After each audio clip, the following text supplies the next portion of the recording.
این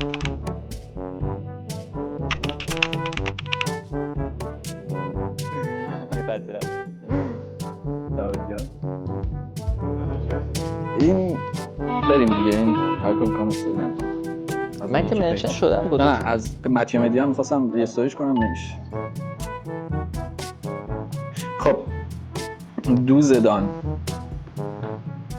نه که فعلا میذارم. چه این سوالی که تعداد بچه‌ها اینجاست.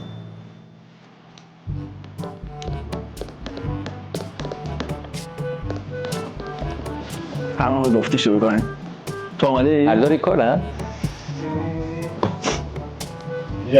برای سینک صدا براش اول یک دو دهن سرویس نتون با کدوم.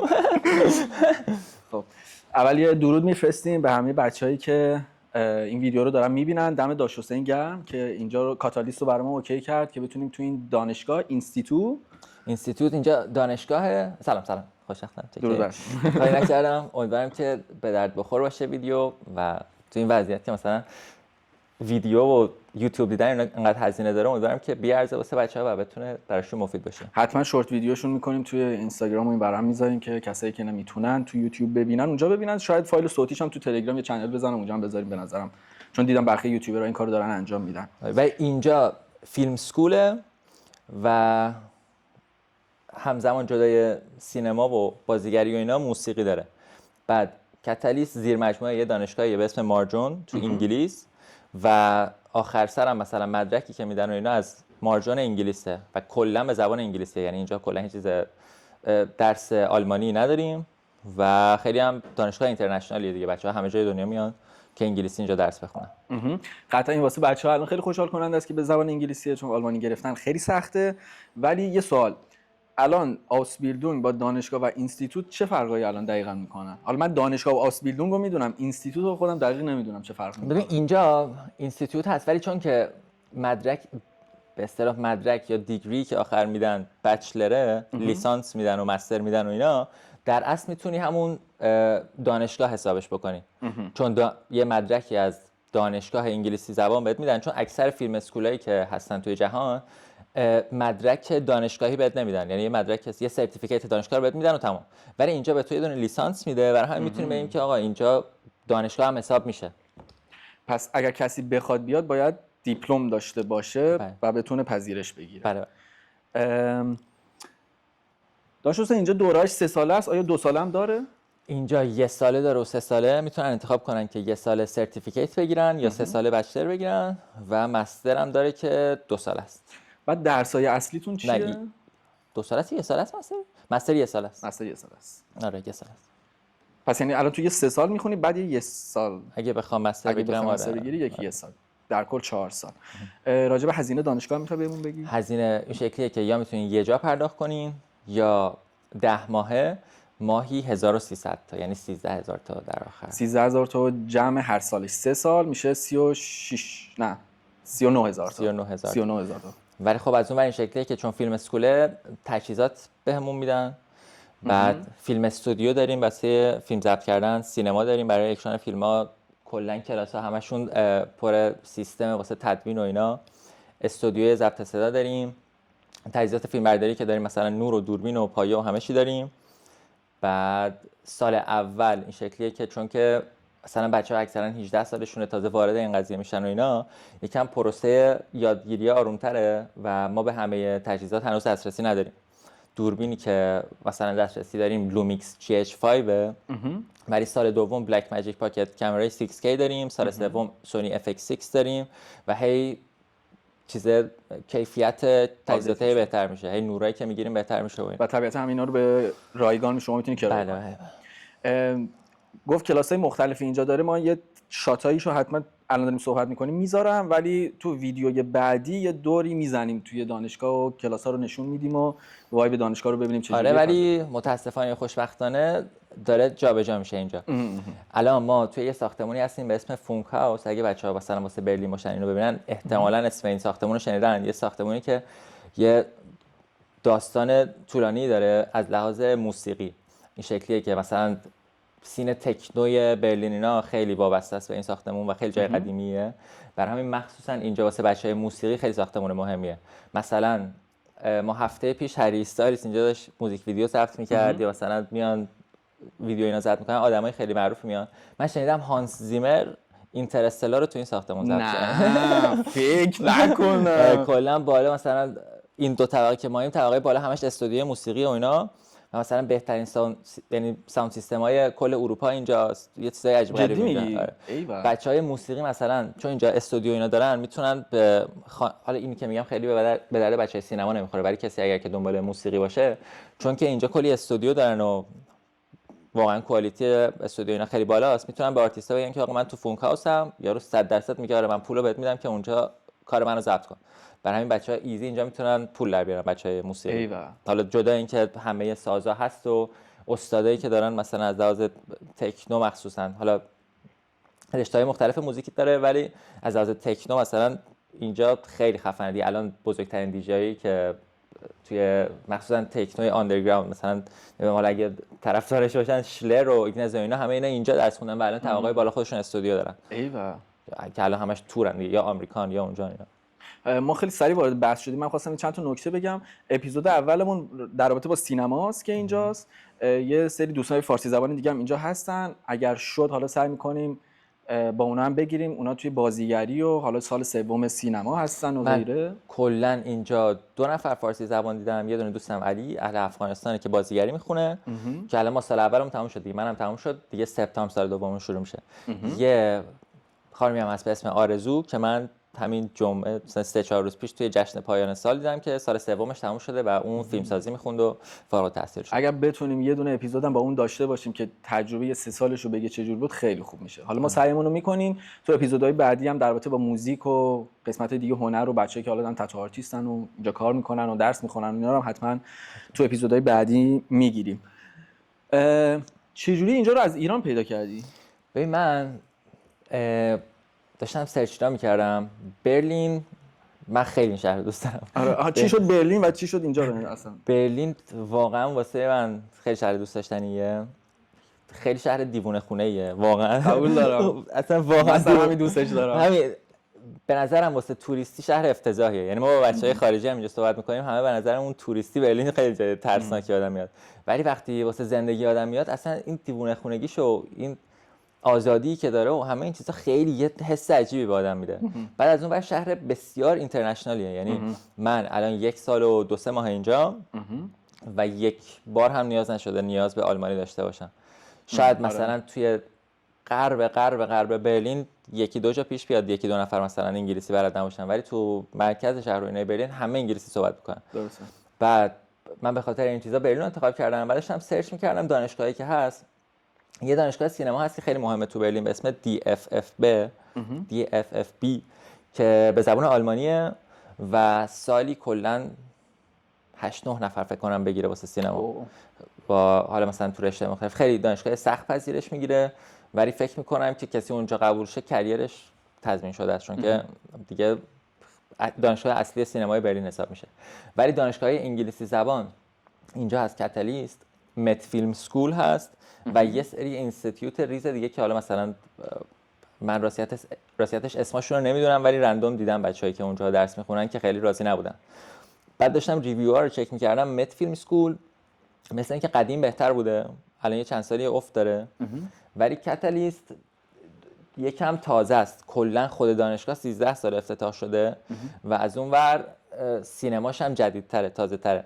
بعد اینا خیلی دارن اهمیت میدن به این قضايا و هی دارن هر سال سعی میکنن چیزای بهتر بکنن. الان دوباره دارن لوکیشن عوض میکنن، میبرن جای بزرگتر، فضای بیشتر به بچه‌ها بدن، هر سال تجهیزاتشون رو بهتر میکنن و اینا. داشتم ریویو رو میخوندم خیلی جای معقولی به نظر میومد و من وقتی اینجا رو انتخاب کردم میدونستم که بهترین فیلم اسکول جهان دارم نمیام. برای همین الان تو ذوق من نخورده، ولی خیلی از بچه‌ها هستن که فکر می‌کردن دارم میام یه جای فوق‌العاده خفن و اینا. مثلا بچه‌ها از یه چیزی که داره مثلا اینترنشنالی که هست، واقعا همه جای دنیا داریم دیگه. ما از آمریکا داریم، انگلیس داریم، ایتالیا داریم، هند داریم. چند درصد آلمانی اینجا هست؟ آلمانی کم، خیلی کم. آلمانی هست ولی کمه، چون اونا خب این آپشن دارن که مجانی درس بخونن به زبان آلمانی. میگم داریم ولی کمه. بچه‌های موسیقی بیشتر هم میگم، چون که از لحاظ موسیقی این دانشگاه خیلی مهمه، مخصوصا واسه تکنو اونا هستن، ولی تو سینما کمن بچهای آلمانیمون. داشتم این چوار یا همین آره انتظار زیاد بچه‌ها داشته باشن ممکنه تو ذوقشون بخوره. مخصوصا سال اول من شکلی هم که سال اول شما میان اگر که تجربه زیاد دارین، من یه بک‌گراندم از خودم بدم، من الان 25 سالمه و تقریبا 6 7 ساله که فیلم برداری و کارگردانی میکنم. یعنی ایران با شهرام مکری مثلا دورهای فیلمسازی رو گذروندم، با هومر بهمنش فیلم برداری و هی کارم این بود دیگه، جا افتاده بودم تقریبا توی مثلا فیلم کوتاه و تبلیغات تلویزیونی و اینا. اومدم اینجا، خب بچه‌ها اکثرا 18 سالشونه 19 سالشونه، تجربه ندارن و سال اول شما باید خیلی ملایم باشین، یعنی باید طی صبر کنین که بچه‌ها یاد بگیرن، هی کیفیت کارا بهتر بشه و سال دوم سوم به نظرم تازه جدی‌تر میشه. همین راجع به پورتفولیویی که از بچه‌ها پرسیده بود، پس تو خودت تو ایران کار کرده بودی؟ بله. و پورتفولیویی که داده بودی چه جوری بود؟ یعنی یکی از بچه‌ها پیام داده بود که مثلا مهمه که مثلا رنگش چی باشه، چیکار کنیم، اینا آیا تأثیری میذاره توی پذیرش گرفتن؟ اینجا پذیرش این شکلی که من فهمیدم خیلی سخت نمیدن. من چون داشتم مثلا من فیلم کوتاهی داشتم که جشنواره رفته بود و اینا، اونو فرستادم و چند تا کار تبلیغات. جشنواره ایران یا نه تو خارجی بود رفته بود. چند تا تبلیغات و اینا فرستادم، در جا من پذیرش رو دادن. حالا یه ویدیو مصاحبه‌ای هم باید بدم به زبان انگلیسی که حالا بچه‌ها اگه دنبال پذیرش باشن چیز سخت نیست. ازشون میپرسن که چرا این دانشگاه ویدیو کاله؟ نه باید ضبط کنی، یه ویدیو از خودت ضبط کن. یعنی اونا سوالا رو میدن؟ آره.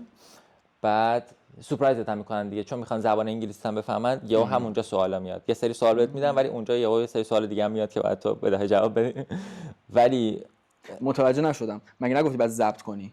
آره. خب ببین این شکلیه که تو سایتش بچه‌ها متوجه میشن، یه سری سوال بهت میده، بعد تو اینا رو ضبط میکنی، بعد دوباره یه دونه ویدیو 2 دقیقه‌ای دیگه ازت میخواد اونجا که همونجا داره سوالو نوشته میشه، تو باید ضبط کنی.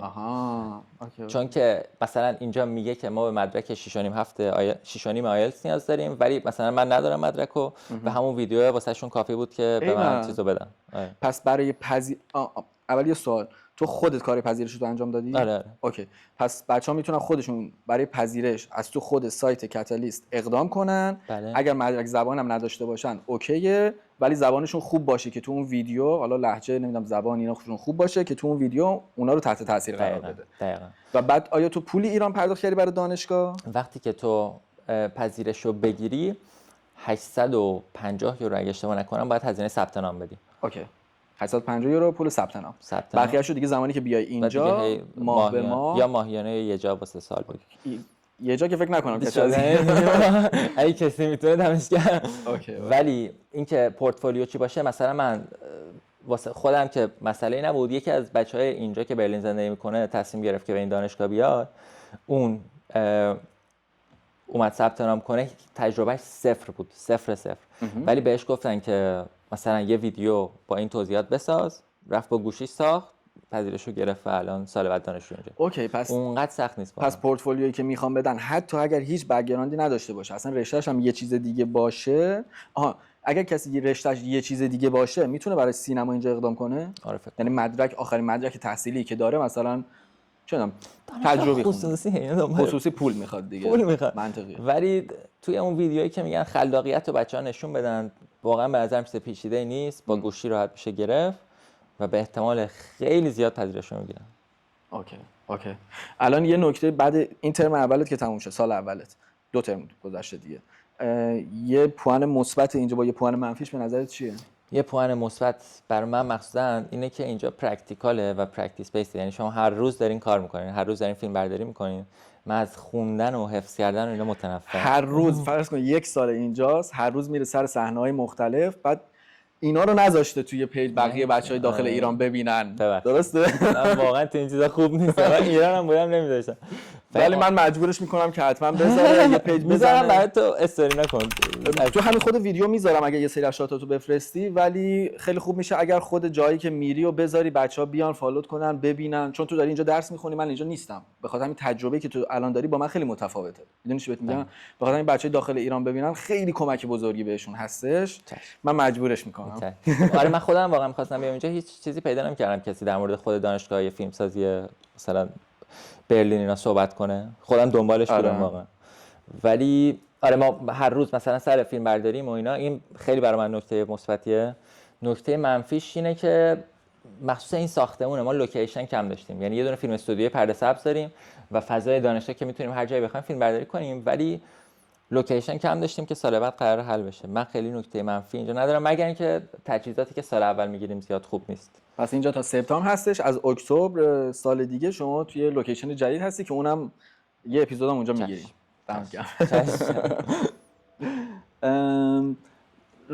سخت زندگی دانشجویی اینجا؟ تو میگه هر روز اینجا درگیر کار کردن و نمیدونم دانشگاه و کارهای عملی، بالاخره باید ویدیو ادیت کنی، ضبط کنی، بنویسی، فیلمنامه فلان بیسار اینا. چقدر میتونی هندل کنی زندگی کردن اینجا رو؟ ببین بستگی داره دیگه. من چون عاشق سر صحنه بودنم تقریبا واقعا هر روز سر فیلم برداریم. من تو در ارتباطیم دیدی دیگه، مثلا من در فکر کنم 2 ماه خورده گذشته یه روز آف بودم، هیچ کاری نمی‌کردم. ولی خب خیلی هاش از مجانیه، چون کارهای بچهای دانشگاه باشون میرم، بچهای موسیقیه، بچهای این شکلیه، و حالا از طریق اینا آدم کانکشن پیدا میکنه که میره سر پروژه‌ای که پولیه. یعنی اولش یک خاک خوردنی داره. تو ایران هم داشت برای من دیگه. مثلا من فریلنسی کار میکردم، اوایلش تو آدم هی باید بره با هزینه کم یا مجانی یا هر چیزی کار کنه، اون یه نفره تو رو به 3 نفر دیگه معرفی کنه، اون 3 نفره تو رو به 3 نفر، هی کانکشن بزرگتر. برای همین اوایلش که میان بچه‌ها باید صبور باشن و کار زیاد. یعنی واقعا هر پروژه‌ای بهشون پیشنهاد میشه به نظر من باید کار کنن، ولی از یه جایی به بعد درآمدش به نظر میاد که اوکی. یعنی اگر که حرفه‌ای باشه کار، به عنوان مدیر من یه صفحه واسط میفرستم الان رو ویدیو، بذار عدد درآمد کارهای مختلفی که بچه‌ها سر صحنه میتونن بکنن، مدیر فیلمبرداری چقدر میگیره و اینا، اونو بذاری خوب. ولی مثلا اگر که کار حرفه‌ای باشه، مدیر فیلمبردار مینیمم باید 350 یورو روزی بگیره. این درآمدی که میگی برای یعنی چی؟ یعنی برای فیلم اینداستری حساب میشه، یعنی مثلا میشه فیلم کوتاه، موزیک ویدیو، کار تبلیغاتی، کامرشال. و این بیسش مثلا توی برلین این قیمت برلین. این لیست قیمت برلین. اوکی. و میگم تو بلند مدت بچه‌ها بتونن جا بیفتن، فکر کنم که درآمد خیلی میتونه خوب باشه. نیاز به صبر زیاد داره. من خودم هنوز واقعا در حدی نیستم که روزی 350 اینا بگیرم، ولی الان مثلا من میرم سر پروژه مینیمم 100 یورو میتونم بگیرم و من تازه الان 1 سال و 2 ماه اینجا. واسه هر پروژه‌ای که بر بچهای خودتون هستش؟ نه دیگه بچهای خودمون دیگه مرامیه دیگه. این دانش خصوصی این پول میشه که پول نداره. منطقیه. ولی برای مثلا دیگه آدمایی که از بیرون درخواست پروژه دارن، یکی از بیشترین سوالایی که پرسیدن اینه که آسبیلدونگ داره این دانشگاه؟ کلا سینما آسبیلدونگ داره؟ میدونی اطلاعی؟ من آلمانی صفرم، آلمانی یک کلمه بلد نیستم متاسفانه، برای همین هیچ وقت دنبال آسبیلدونگ نبودم. اوکی. اینو خیلی از بچه‌ها پرسیده بودن، اینو سعی می‌کنم حتما یه نفر رو پیدا کنم. قطعاً که آسبیلدونگ داره، ولی آسبیلدونگش اینجوریه که شما باید پول پرداخت کنی، یعنی پرایوته، ولی اینجوری نیست که مثلا مثل آسبیلدونگ پرستاری بهت حقوق بدن. تا اونجایی من میدونم. ولی حتما اگر یکی از بچه‌ها پیدا کنیم که اگر تو هم کسی رو پیدا کردی حتما به معرفی کنی، خیلی عالی میشه. خیلی این سوالو پرسید و همه دنبال آسبیلدونگن، چون دانشگاه احتمالاً فکر کنم به خاطر هزینه‌های زیادش اینجوریه. واقعا بلد نیستم، ولی چیزی پیدا کنم. تا الان واقعا مواجه نشدم با کسی، برای مواجه بشم حتما. اوکی. یه سوالی که حالا میپرسن گهگداری، آیا چیز نجات پرستی دیدی؟ من نه. برلین واقعا هیچ. منم ندیدم. برلین هیچ. من ندیدم واقعا. اصلا برلین خیلی اینترنت، خیلی وایبش خوبه. اصلا تو خیابون همونقدری که ایرانی می‌بینی، کانادایی و آمریکایی و ایتالیایی و فرانسوی و اسپانیایی و همه جا هستن. دقیقاً. من ندیدم واقعا نجات پرستی. من خودم 4 سال کلن بودم، 4 یا به قول آلمانی‌ها کلن. آره آخه موقعی که کلن زندگی می‌کردم ازم میپرسیدن، مثلا با یه نفر صحبت می‌کردم میپرسیدن کجا زندگی می‌کنی، اوایلی که اومده بودم میگفتم کلن، میگفت کجا؟ گفتم کلن. مثل امروز که من گفتم نو کلن تو مسخره کردی. مسخره نکردم. نوی کلن. نوی کلن. اون کلن هم کلن اینجوری باید بگی. حالا هنوزم نمیدونم درست میگم یا نه. میتونی چند تا شات اینجوری بگیری؟ مرسی. بعد تو ایران هم دوره سینمایی و اینا رفته بودی؟ آره گفتم یه بار دیگه میگم. من دوره مقدماتی و پیشرفته کارگردانی با شهرام مکری رفتم. دوره فیلمبرداری با هومن بهمنش رفتم که این دوتا دوره اگه بچه‌ها براشون ممکنه حتما پیشنهاد میکنم، تو ایران دوره فوق‌العاده‌ای ان. من دوره‌ای که با هومن بهمنش تو ایران رفتم واقعا اینجا هنوز یک چیزم نتونستم یاد بگیرم که هنوز بلد نبوده باشم اونجا. می‌خواستم همینو بپرسم که تفاوت‌هاشون چی بوده، چه جوری بوده. بعد سال دوم سوم ببینیم. امسال من زیاد چیزی یاد من در مورد تهیه کنندگی اینجا خیلی یاد گرفتم، کلاسایی که داریم. در مورد معلمم توضیح میدم بعدش. خیلی یاد گرفتم چون که من اصلا نسبت به صنعت سینمای آلمان و اروپا اینا واقعا آشنا نبودم که هزینه‌ها چه شکلیه، قواعد قراردادشون چه شکلیه، این چه شکلیه، پری پروداکشنشون چه شکلی پیش میره، پست پروداکشن هزینه‌اش چه شکلیه و همه اینا رو کاور میکنن، یعنی همه چی رو بهمون یاد میدن. این خیلی واسم مفید بود. ولی مثلا کلاس فیلم برداری اینا اگه بچه‌ها واقعا تجربه خیلی زیاد دارن، به نظرم سال اول انتظار یاد گرفتن چیزی نداشته باشن، ولی خود چون همش سر فیلم برداری هم میتونن خودشون تجربه کنن، هم میتونن پورتفولیو قوی‌تر بسازن. ایران اونا رو رفتم برای مثلا اصلاح رنگ و نور با فرباد جلالی رفتم، اصلاح رنگ و نور سینما، و از اونورم کار می‌کردم دیگه، همش سر فیلم برداری و کار بودم. راجع معلم‌ها می‌خواستی یه چیزی بگی؟ معلمای اینجا واقعا معلمای خوبی داریم. سال اول بهترین معلم‌ها رو طبیعتاً نداریم، ولی معلم مثلا کلاس تدوین ما و کسی که هد دوره کلاس ماست امسال جزو داورای اسکار دانشجویی. اوکی. یا مثلا معلم نویسندگیمون برلیناله 2-3 سال پیش برده. ایوه. تا سال دوم سوم قرار معلمای بهتری داشته باشیم.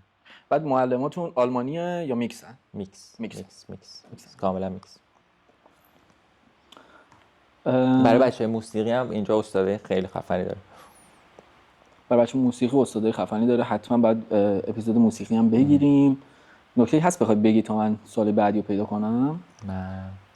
نه دارم فکر می‌کنم من اینجا واسه تجربه است، یعنی تجربه کردن فوق العاده است. هزینه دانشگاه خیلی زیاده، کاملا متوجهم هزینه دانشگاه زیاده، ولی فیلم ساختن هم هزینهش خیلی زیاده.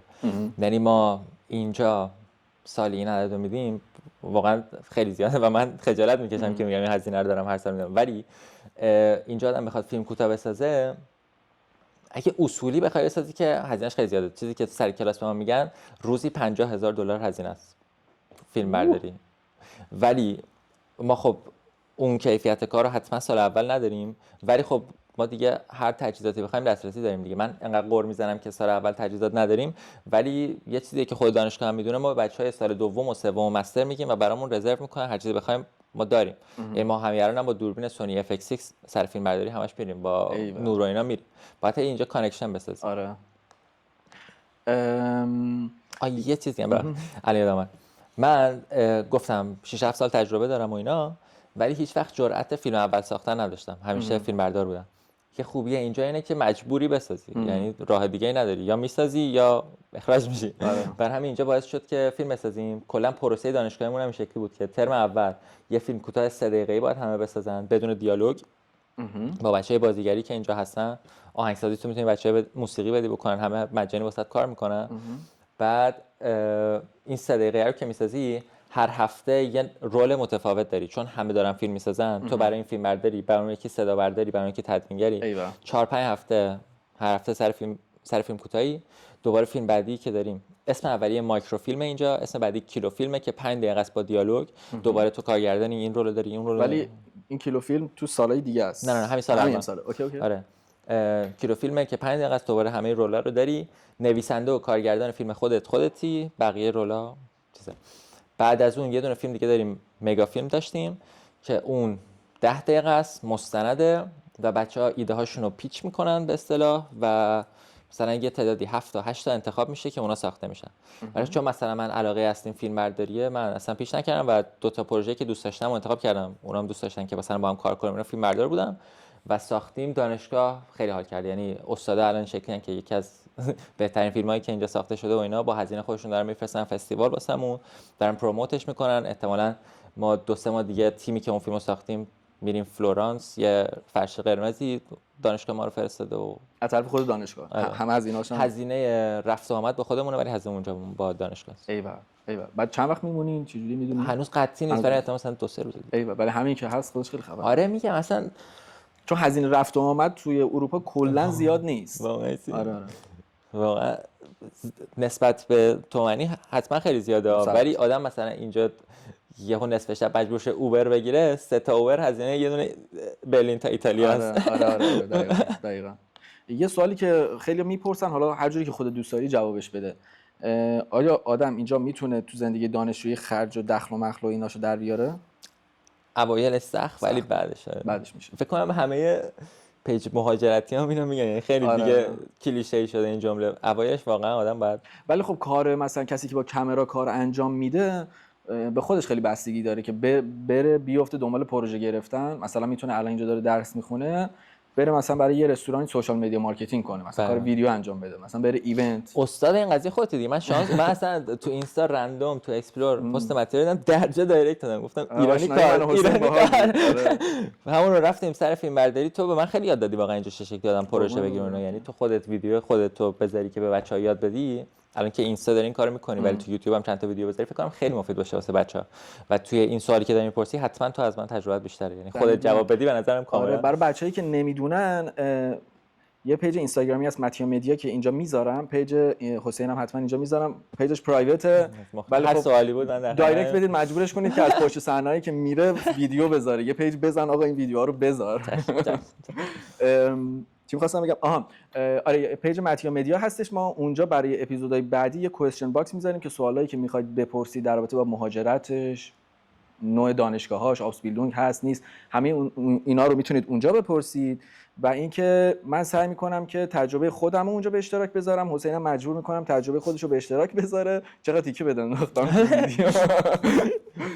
به خود نصف بچه‌ها میبینم میفهمم. من اونایی که هنر علاقه دارن سختمونه هی بخوام استوری بگم. هر کی با حرف من موافقه و میگه چرا حسین این کارو نمیکنه، یه فوش هم میتونه براش بده. به نظرم فوش تاثیرگذارتره. قبل زد داشتم میگفتم من میترسم بیام جلوی کامنت فوش. من خودم 8 تا اکانت یوتیوب دیگه دارم، خودم با اونا واسه فوش میذارم. این پسره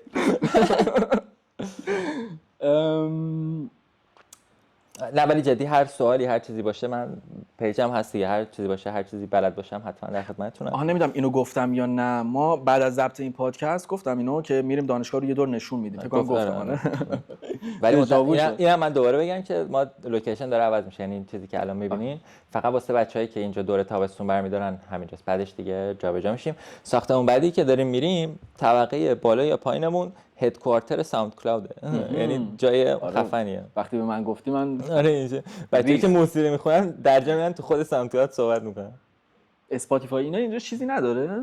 نمیدونم، برلین عجیبه، همه چی تو برلین هست، آدم اصلا انتظار نداره.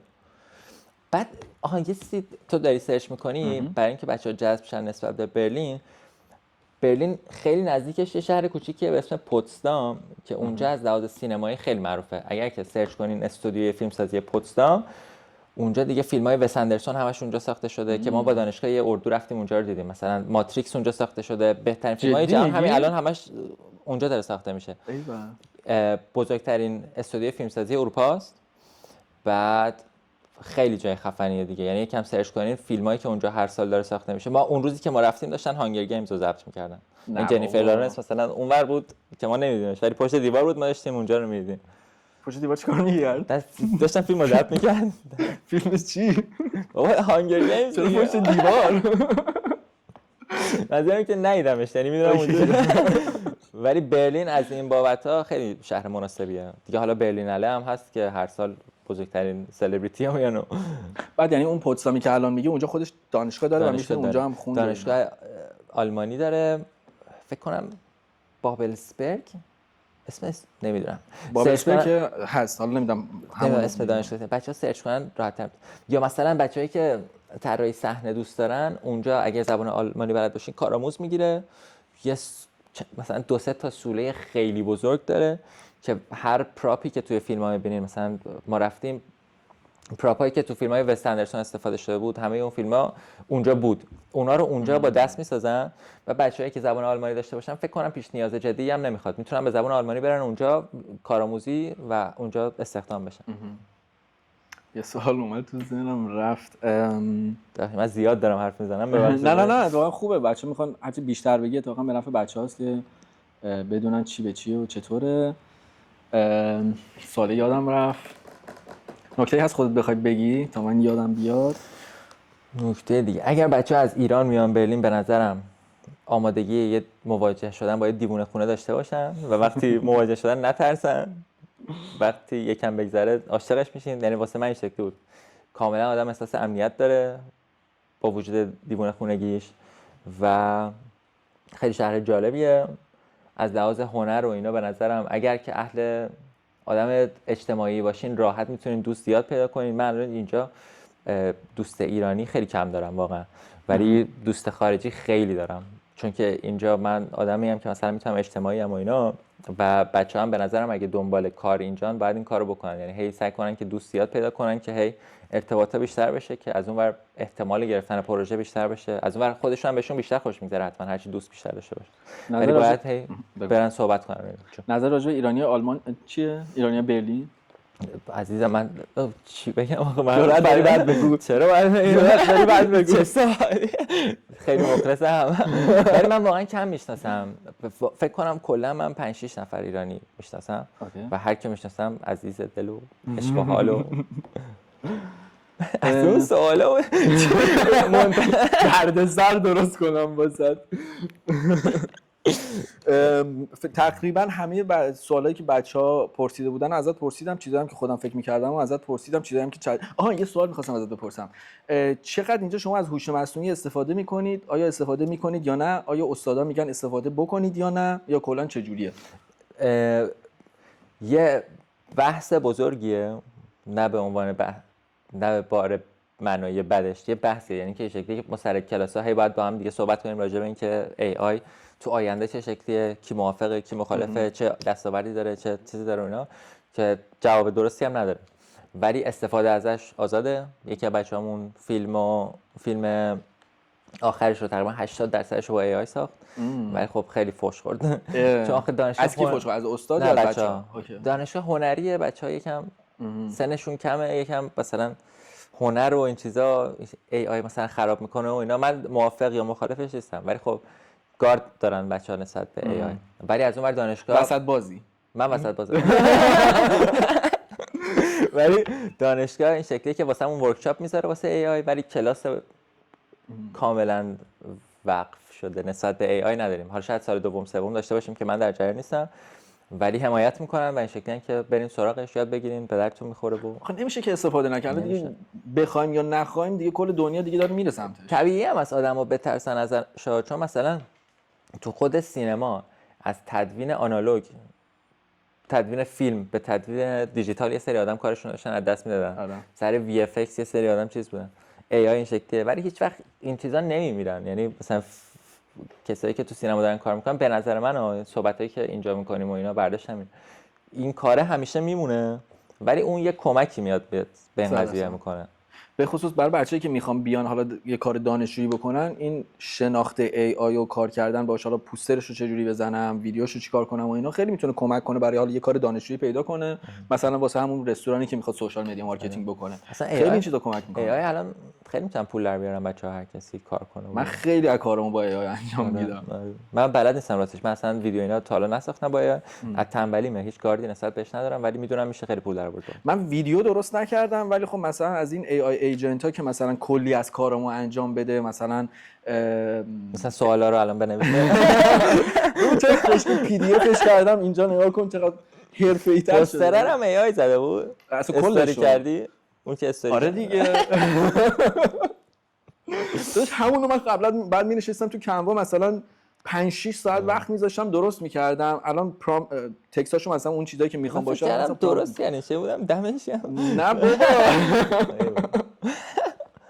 من خودم ادیتور میگیرم که کارامو اون انجام بده، حالا بشینم خودم پوستر بزنم. چند دقیقه شده ویدیومون؟ تقریبا 32 دقیقه. من فکر می‌کردم الان خیلی افزایی، من به نظرم کم هم هست تازه. بنده خدا باید هزینه کنم برای دیدن. آره نه ولی خب صوتیش حتما میذارم. سوال دیگه به ذهنت هست که بخوای چیز مهمی راجع به آلمان، راجع به برلین، راجع به مهاجرت، احساس تنهایی مثلا می‌کنی، چیکار می‌کنی؟ عاشق شدی؟ احساس خوشبختی می‌کنی؟ من احساس تنهایی اینا طبیعتاً آره. چیکار می‌کنی؟ چجوری هندل می‌کنی احساس تنهایی؟ من دوست زیاد دارم اینجا، دوست خارجی. تو بیرون بروی؟ آره من همش بیرون. درونگرا یا برونگرا؟ درونگرا. منم درونگرام، ولی وقتی حالم بده خونم من فقط. فکر کنم کلا پارادوکسم، نمیدونم این چه شکلی هم خودم، ولی دوستی میانه‌گر تو وسط بازی کلا میانه‌گرایی. میخوای فوش بخورم ولی دوست زیاد دارم با بچه خارجی هم دیگه، همش یا مثلا میریم بیرون. و من دوست آلمانی دارم ولی کم دارم، چون برلین مثلا زیاد اینترنشنال چیزایی که در مورد آلمانیا میگن سردن و اینا، شاید تو برلینش نیست. یعنی مسافرت بقیه جا رفتم واقعا آدمای سرد شهر کوچیک‌تر معمولا اینو داره. آره. ولی اینجا واقعا آدمای خونگرمی هم، همش عشق و حال، بچه‌های خارجی همش مثلا بیرون رفتن. و خود برلین هم لعنتی هر روز یه خبریه. آره یا فستیواله، یا اونجا یه مراسمیه، یا اونجا کلیش هم مجانیه، این شکلی میری اونجا اشغال می‌کنی، میری اونجا. راستی کارت دانشجویی داری؟ بله. و این کارت دانشجویی روی گرفتن تیکت و نمیدونم اینجور چیزا چه تاثیرایی میذاره؟ هیچی. نه، بچه‌ها بیان بعد دوشتن تیکت اینا رو بگیرن. این دوشتن تیکت یه تیکتیه که شما بتونید سوار تراموا و قطار و همه اینا بشین که واسه کل آلمانه. یه هزینه میدیم ماهانه واسه همه چیز. بچه‌ای که دانشگاه دولتی برن نباید اون هزینه رو بدن، ولی ماها باید بدیم. ولی کارت دانشجویی که داریم، مثلا سینماها 100% نه، ولی اکثرشون یه تخفیفی میدن، موزه‌های تخفیفی میدن. میدونی حدوداً چند درصد تخفیف؟ مثلا یه موزه داشتیم میرفتیم 13 یورو بود، به ما 9 یورو حساب کرد. اون شکلی عجیب غریب نیست. بازم یه عددیه کاملا، ولی اونایی که مثلا دولتی میرن خیلی مزایای بیشتری دارن. 4 یورو با 200,000 تومان چند میشه؟ میشه 800,000 تومان. پس کارت بیمه اینجا چجوریه؟ بیمه دانشجویی خودت میدی؟ بیمه دانشجویی 145 ماهانه جدا از اون 1300 یورو، یعنی میشه 1445 یورو. و برلین یه تازه این بدیهی برلین یه داستان دیگه که داره، خونه هم سخته واسه بچه‌ها. هزینه خونه خیلی بالاست، ولی خب میتونن وگه که این خونه اشتراکی است بگیرن، خونه‌های دانشجویی بگیرن. استودیوی دانش آموز. دانشگاهتون خودش خوابگاه داره یا نه؟ نداره. ولی معرفی میکنه، کار خاصی واقعا واسمون نمیکنه، ولی چند تا گروه داره که کلی آدم توشن، بچه‌های دانشگاه اینا هی به هم دیگه معرفی میکنن و اینا، بهت معرفی میکنه ولی کار خاصی نمیکنه واسه. هزینه میانگین خونه تو برلین هم تقریبا مینیممش میتونیم بگیم از 400 یورو. سخت پیدا میشه 400 واقعا. نمیدونم، شاید خوابگاه خود دانشگاه ها من میدونم مثلا خود 400 تاست. حالا اینجا چون خوابگاه نداره خودش، به میانگین دیگه 600 به نظرم میانگین. خونه اشتراکی مثلا میتونن از 550 حساب کنن به بالا، ولی اون 550 به نظرم توی جاهای اصلی شهر نمیتونه باشه. آره دیگه طبیعتا حاشیه است. و برلین هم خیلی بزرگه. من خودم از خونه تا اینجا روزی 1 ساعت و نیم اومدن، 1 ساعت و نیم برگشتن. من خیلی هم دورم، یعنی خونه منم خیلی دوره. ولی آره این دانشگاهتون هم خیلی دوره. این لوکیشن خیلی دوره که دیگه از سال بعد خدا رو شکر میریم وسط تر شهر. تو تهرانی هستی درسته؟ تهران یا برلین؟ اوه چه سوالیه. ولی من خیلی زوده برای این چیزا، من 1 سال اومدم. ولی مثلا چی مثلا برلین داره که تهران نداره؟ آزادی. حالا اینا که آره. برلین آزادی داره. یه چیزی که داره برلین از تهران بزرگتره یه مقداری. نه جدی؟ آره. برلین یه مقدار جمعیت برلین 3.5 میلیونه و تهران که یه کوچولو اینجا کوچیک‌تره 13 میلیونه. جدا تهران کوچیک‌تر از برلینه؟ پشما. برلین خیلی بزرگه، خیلی بزرگه.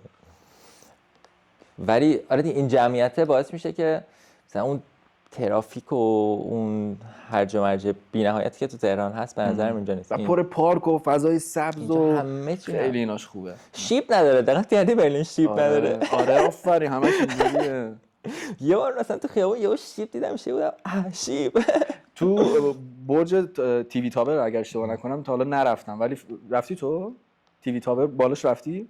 رفتی تخت همه برلین آره؟ همش تخته پس. کلا تخته. دیگه آره رود مثلا همین دانشگاه ما دقیقاً اون ورمون الان پشت دیوار یه روده دیگه. تو شهر رود رد میشه، مثلا اینجا خیلی باحاله، بچه‌ها همش میان الان که آفتابه دیگه خدا رو شکر میان عشق و حال و توپ میارن بازی میکنن. به به تابستونای اینجا که خیلی خفنه. آدما خوشحال شدن، دیدی تو خیابون انرژی اومده. اصلا همه چی خیلی خوب شده، ولی خب 2 ماه دیگه از گرما میمیره. توی جولای و جون و اینا. تقریبا همه چی پرسیدیم.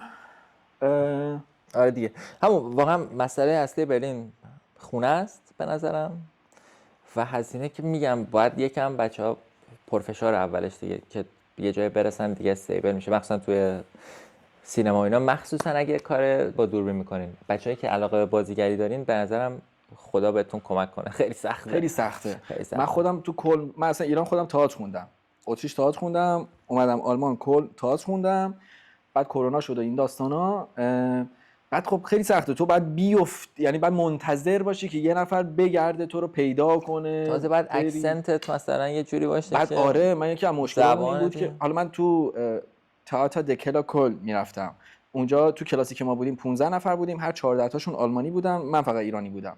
بعد با اینکه خوب بود، حس خیلی خوبی بود که مثلا یه دونه خارجی هم اونجا بین این همه آلمانی خیلی اون موقع حال می‌کردم. به نفع بود، نقشای غیر آلمانی همش به تو میرسید. آره ولی خب میدونی مثلا کسای دیگه رو که میدیدم مثلا خارجیان، معمولا همین مثلا یه بدبخت بیچاره که مهاجر اومده اینجا، میدونی همش از این جور نقشا. مثلا من میدیدم بچهای دیگه که خارجی هستن و اینا حسای خوبی به من نمیداد. بعد حالا این خود زبان آلمانی که سخته، هیچ لهجه هم بعد درست کنی این خودش میاد فشار میاد رود، هیچ حالا دیگه درس‌ها هم بعد بخونی، امتحانا و کار دانشجویی بکنی و اتفاقات ایران هم اضافه میشو، اصلا خیلی سخت بود هندل کردنش واسم.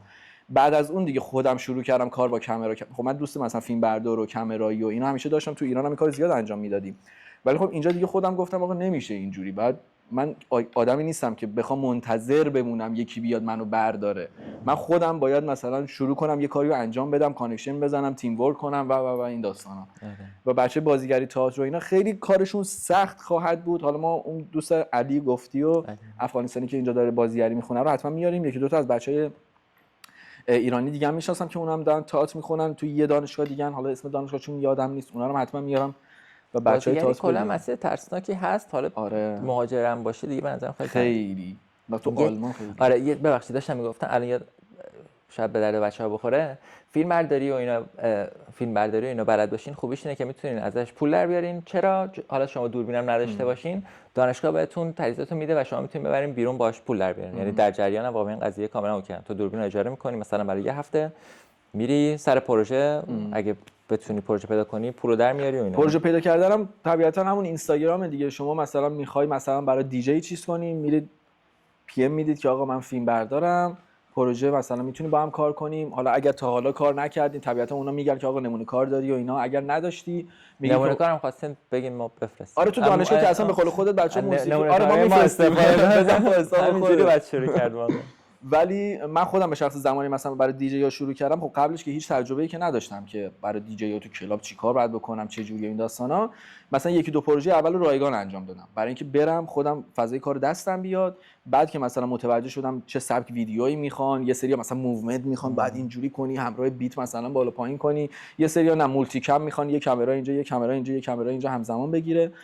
بسته به اون چیزی که دیجی میخواد تو شروع میکنی باش کار کردن. اوایل مثلا میتونی رایگان کار کنی، بعد یکم با قیمت پایینتر، بعد که دستت اومد خب دیگه میری تو همون رنجی که بقیه دارن کار میکنن اونجوری که دیگه خودت میدونی. واقعا مثلا آدم به اونجا برسه و خیالش از بابت بودن پروژه راحت باشه، هزینه رو واقعا بچهای حرفه‌ای توی همین دایرکت متیو مدیا به من پیام میدن که مثلا آقا ما بیایم اونجا میتونیم کار کنیم. میگم که آقا 100%. بعد تازه تو ایران همه چی خیلی تجملاتی تره، اینجا خیلی همه چی شولکس تره. میدونی چی میگم؟ تو ایران مثلا تو عروسی میخوای بری فیلم برداری کنی 700 تا مهمون داره، تو باید غذا خوردن اینا دونه دونه ویدیو بگیری، اینا فلان کنی، فیلم چی بهش میگیم قبل از اینکه فرمالیته بگیری، نمیدونم فلان کنی. ولی اینجا اصلا اینجوری نیست، کلا 50 تا مهمونه توی فضای خیلی مثلا نرمال، هیچ برنامه خاصی هم نداره. دقیقاً تو اگه بتونی با تجربه کار ایران فرمال یه چیزی خفن تر اینجا بگیری، بیشتر هم پول میتونی در بیاری. من همه بچه‌ها همینو میگم ببین تو همون کاری که ایران داری انجام میدی همونو دقیقاً میتونی اینجا انجام بدی و راحت میتونی پول در بیاری. به نظر تو واقعا آدم خیالش از تعداد پروژه راحت باشه هزینه‌اش در نمیاد؟ به نظر من تو بلند مدت دیگه آدم میتونه خیال در ماه منظورته که چند تا پروژه داشته باشه هزینه خیالش به نظر ببین آره دیگه. خب ببین بستگی داره کجا هم البته کار کنه، چه پروژه‌ای کار کنه. اگر بره قرارداد شرکتی ببنده خب اونجا تامینه. اگر بره برای رستوران کار کنه باز اونجا یکم تامین تره. ولی وقتی میاد سمت ایونت و فستیوال و دیجی و اینا دیگه خیلی بستگی داره. دیجی ها خیلی رخشون خوبه که مثلا میرن اینجا مسافرت پلی میکنن، تو اون کلاب پلی میکنن، اینجا پلی میکنن، ولی واقعا وقتی تو بطن زندگیشون میری میبینی خیلی زندگی نرمالی دارن از لحاظ درآمدی. مگر اینکه ایونت ارگانایزر بری باش کار کنی یا فستیوال ارگانایزر مثلا باش کار کنی، اونا دیگه خب حالا یکم بودجه هاشون میره بالاتر و اینا. یا مثلا این های فستیوال هستش مثلا بری برای اونا کار کنی، خب اونا دیگه نون تو روغنه، ولی خب بعد اول بتونی به اونجا برسی که آدم اون کارو انجام بده. ولی آدم نگران اجاره خونه سر ماه و درآمد اینا رو راحت میتونه در بیاره. من خود ایران خیلی کار میکردم ولی بازم هر سال مثلا سر هزینه پیش خونه و اجاره اینا آدم واقعا نمیدونه ماه بعدش چه شکلیه. واسه من این شیء بود، تورم تاثیر میذاره. من اصلا این شیء بودم که عمرم مهاجرت نمیکنم و اینا، ولی نمیشد، نتونستم واقعا. این شیء بودم که هر چقدر کار میکردم بازم نمیشد. تو یکی از دلایل مهاجرت به خاطر مسائل ایران که طبیعتا هست، ولی کلا خودت مهاجرت دوست داشتی یا نه؟ دوست نداشتم، ولی یه جایی هم به خاطر این چیزی که گفتم، همین که دوست داشتم چه بودم یه بار زندگی میکنم رقابت هنری بزرگتر و جهانی ببینم یا هیچی نمیشم یا هیچ نه با کار درسته واقعا. دمت گرم. امیدوارم که بچه‌ها به دردشون خورده باشه و همه رو ببینیم. و میتونم بپرسم چند دقیقه شد دوست عزیز فیلم برداری گرامی؟ 45 دقیقه. عالی شد. به حرف زدم من خودم خیلی وقت اصلا من خودم همیشه پشت دور بینم. تو اینستاگرامم هیچ عکسی از خودم ندارم به جز 3-4 تا توی مثلا 5 سال گذشته. اصلا راحت نیستم جلو کامرا اینا. ولی دمت گرم، مرسی. ما حتما سوال بنویسید، حتما با داش حسین. راستی گفتی چرا اسم تو شناسنامه گذاشتن داش حسین؟ تو شناسنامه نذاشتن؟ گذاشتن داش فامیلی نیلی. نه فامیلی حسین. داش حسین. اسم داش حسین. آره من داش حسین صداش میکنم. دمت گرم که اومدی. سوالا رو بچه‌ها هر کس اگه چیزی پرسید خودت میبینی تو کامنت ها، برات میفرستم. اگر نیاز به ویدیو با داش باز میایم انجام میدیم. اگر پایه بودی طبیعتاً برای مطلبی که هم دیگه رو میبینیم دیگه، یعنی آره. هم موقع سوال بود ما استوری شما رو که خیلی سخت میشه پیدا کرد. من قارون شما رو باید ترمین گرفت از شما. من در خدمتتم. ولی آره بچهای دیگر هم این اپیزود که آماده شد آپلودش کردیم براشون میفرستیم که ببینیم اونا رو میتونیم داشته باشیم. خیلی عالی میشه. حتما من هر چیزی بگید دیگه، بقیه‌اش رو دیگه شما بگید. ما چیزی که از دستمون برمی اومد رو داریم انجام میدیم. شما ایده بدید که چیکار کنیم چیکار نکنیم، به چه سوالایی نیاز دارید، به چه اشخاص دیگه نیاز دارید، انجام میدیم. مخلص. بریم دور اینجا یه دوری بزنیم و ویدیو بگیریم. احتمالاً بچه‌ها در حین دیدن و ویدیو بعدی هم کامل‌تر. بچه‌ها رو هم میگیریم. آره. اگه شکایت نکنن ازم. نه ساختمون رو میگم بچه‌ها دیدن احتمالاً یه ویدیو هم کامل بذاریم اینجا. دمت گرم. مرسی. چاکرم. آی فیلم بردار دمت گرم. مرسی.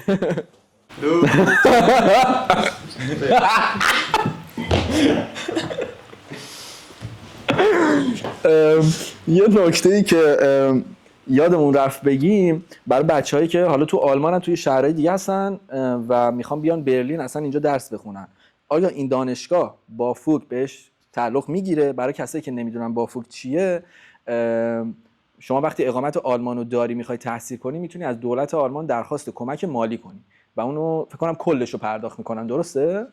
کل هزینه رو پرداخت میکنن. حالا باز بستگی به خود دانشگاه و هزینه و اینا احتمالاً متفاوته. آیا دانشگاه شما اینو قبول میکنه؟ میدونی؟ من واقعا دقیقش رو نمیدونم. من تنها چیزی که میدونم اینه که یکی از بچهای دوره ما پناهنده است اینجا، اون داره هزینه نمیده، ولی اینکه اصلا چه شکلی این پروسش چه شکلی اینا رو خب پس همین بافوکه دیگه. واقعا نمیدونم، احتمالاً با این توضیحی که دادی احتمالاً. اوکی. پس برای بچهای که پناهنده هستن تو آلمانن و اقامت دارن، اگر بخوان اینجا درس بخونن به احتمال زیاد پس شما میتونید اینجا بافوک درخواست کنی و با بافوک درس کنی.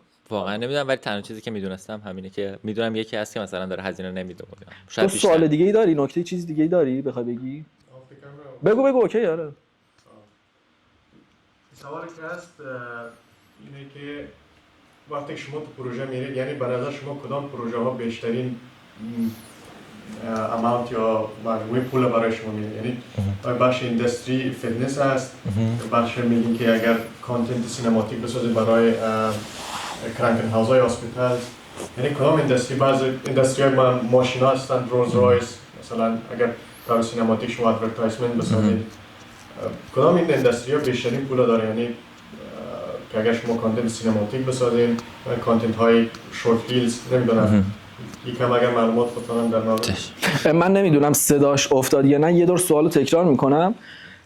کامرامن عزیزمون پرسید که تو چه بخشایی اینجا مثلا سینماتیک شات بری، تو چه اینداستریایی که بری درآمد بیشتری داری؟ ورزشی باشه، بیمارستان باشه، چه چیزایی فکر می‌کنی درآمد بیشتری من می‌کنی؟ راستش رو بگم چون واقعا یه سال اومدم آره اونقدر نمیدونم، ولی احتمالاً چیزی که درآمدترینه همه جای دنیا این شکلیه. کامرشال که یه عدد زیادی آدم میتونه درآمد داشته باشه، یعنی تبلیغات ادز یوتیوب، تی وی ادز، تی وی کامرشال و اینا همیشه یه پول گنده پشتشه، چون که یا با یه ایجنسی داری کار میکنی یا با یه شرکت خصوصی و اونا همیشه پول زیاد دارن و مجبورن بهت پول بدن چون که کار سفیده. و مثلا این شکلی اگر که تو کار سفید بکنی و سر پروژه اینا بری، اگر شنبه سر پروژه بری باید بهت پول 2 برابر بدن، پول 2 روز بدن. بر همین میدونی که یه عدد گنده ایه. پس یه شنبه پولشون 2 برابر میشه و تا اونجا که من میدونم ساعت 10 شب به بعدم 1% بیشتر میشه. اینا همش توی اون چیزی که میفرستن برات میذاری هست دیگه. بقیه چیزا رو مثلا دیجی ها ما تجربه‌ای که داریم پول ندارن، خیلی کم میدن. موزیک ویدیو اگه بتونی آدما رو پیدا کنی درآمد خوبی میتونی داشته باشی. ولی چیزی که تا الان من متوجه شدم این شکلیه که باید بتونی با ایجنسی قرارداد ببندی، یعنی مثلا کارمند یه ایجنسی بشی تا بتونی به یه جای بالایی در فریلنسی برسی. تا اون مدت توی یه ایجنسی باشی به نظرم درآمد خوب میتونی داشته باشی. آیا تا حالا مثلا اینجا پیش اومده یکی از بچه‌ها یا از طرف تلویزیون آلمان بیاد فیلم بردار بخوان، نمیدونم کسی رو نیاز داشته باشن برای صدا سیما آلمان؟ صدا و سیما راستی صدا و سیمای آلمان چه جمله عجیبیه، اصلا ذهنمون چی میگن؟ صدا سیما نمیگن طبیعتا. ولی من ندیدم، ولی میدونم که بچه‌هایی هستن که توی سال دوم و سوم دارن خیلی سفت کار میکنن توی اینداستری و حتی تلویزیون. اوکی. چون کلا کار تو تلویزیون، خود تلویزیون اونقدر فکر نمی‌کنم درآمد خوبی داشته باشه هیچ جای دنیا. نمیدونم. ما استاد فیلمبرداریمون اهل چکه اگه اشتباه نکنم، اون از تلویزیون میاد، یعنی سالها کار تلویزیون می‌کرده، فیلمبردار تلویزیون بوده. اونم این شکلیه که تو این مسیر نرین، درآمد خوبی اون شکلی نداره، سری کاریه و مثل همه جای دنیا کار دولتی کلا همینه دیگه تقریبا. دیگه هم من چیزایی که یادم میاد کامرشال همیشه پولش خوبه، موزیک ویدیو پولش خوبه. و سوال دیگه چی؟ اینداستری که من خودت تو چه حوزه‌ای دوست داری بری بیشتر فعالیت کنی؟ چه جوری هنوز انتخاب کردی یا نکردی؟ من علاقه اصلیم همون، ببخشید در ادامه سواله اینه که مثلا اینجا اینجوریه که شما مثلا سال دوم سوم بعد مشخص، چون گفتی مثلا اینجا الان میری پروژه انجام میدی، یه هفته صدا برداری، یه هفته مثلا تصویر برداری، یه هفته ادیتوری، تو سال دوم و سوم باید اینو مشخص کنی توی چه فیلدی میخوای دقیقاً بری، یا اینکه نه چه جوریه کلا؟ اینجا کلا رشته‌ای که ما میخونیم الان اسمش فیلم پروداکشنه و 3 سال به اسم فیلم پروداکشنه، ولی دیگه آدما و استادا اینا میدونن که تو کدوم رشته رو بیشتر علاقه داری و بلدی. کلاسات متفاوت نمیشه، ولی خب دیگه بچه‌ها میدونن تو چه زمینه‌ای با تو کار کنن سر پروژه ها. خیلی خودمونی طوره، نمیدونم چه شکلی، دانشگاه خصوصیه و هنریه، همه با هم دیگه مچ میشن دیگه. ولی چه نیست که تو کلاست متفاوت باشه اگر که طراحی صحنه دوست داشته باشه. چون ما همه چیزا رو بهمون یاد میدن.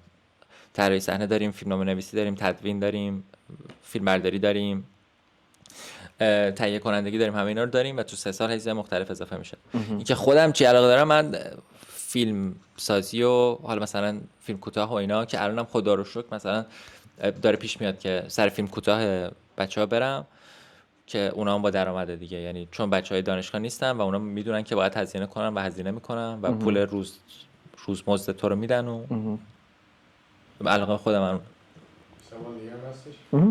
به نظر خودت بعد از ختم دوره، آیا بعد از ختم این دوره میتونی یک عکاس حرفه‌ای خوبم باشید یا عکاس؟ یعنی فوتوگرافر، یا میگید که یک شخصی که دوره رو تکمیل میکنه بیشتر یک فیلم میکر است یا ویدیوگرافر خوبتر است یا یک عکاس خوبتر است؟ خیلی سوال خوبیه. من بپرسم بعد از اینکه دورت تموم شد، آیا تو چون گفتی فیلم پروداکشن داری میخونی، آیا عکاسی هم دارن بهت یاد میدن و میتونی عکاس خوبی هم باشی یا اینکه نه این بحثش فرق میکنه؟ ما الان یه رشته دانشگاه اضافه کرده به اسم عکاسی مستند دیگه. بچه‌ای که اونو بخونن که کامل عکاسیه و سال بعد استودیویی که داریم یه استودیو مخصوص واسه عکاسی واسه اونا بهشون اختصاص دادن که الان ما اینو نداریم.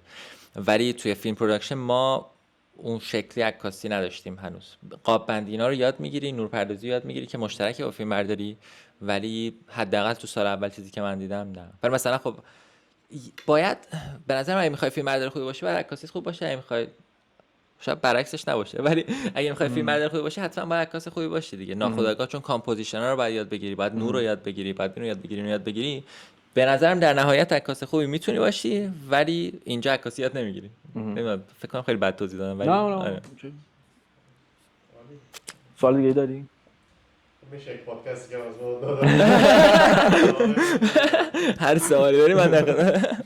دمت گرم، مرسی. این اپیزود اولمون بود دیگه، به خوبی بدی دیگه هر جوری که بود و دیگه سعی کردیم هندل کنیم. دمت گرم بازم مرسی دیگه، دوباره طولانیش نمی‌کنیم دیگه. دمت گرم، مرسی از تو، دمت گرم.